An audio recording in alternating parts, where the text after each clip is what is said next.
你好，中国刺绣、珠绣，雨打在荷叶上的水珠，如断了线的珠子洒下来。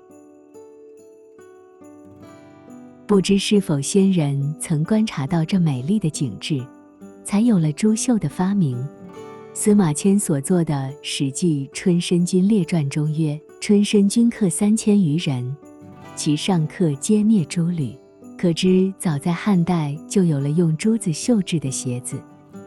古代谈到珠履的诗文很多，唐朝著名诗人李白在《寄为南陵兵诗》里云：“堂上3000珠履客，瓮中百壶金陵春。”又如武元衡《宋裴堪行军诗》有云：“3000珠履最不欢，遇人有苦夜冰寒。”古时贵族家里的太太小姐的服饰鞋袜用珠嵌边缀就更多了。用珠镶缀衣物，鞋袜是极高贵的象征。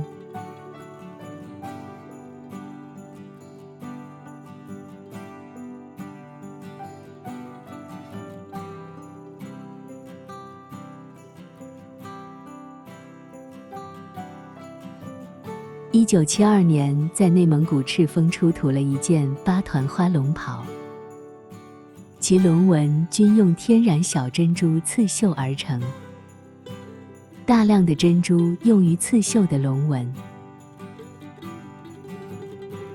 精美绝伦，奢华无比。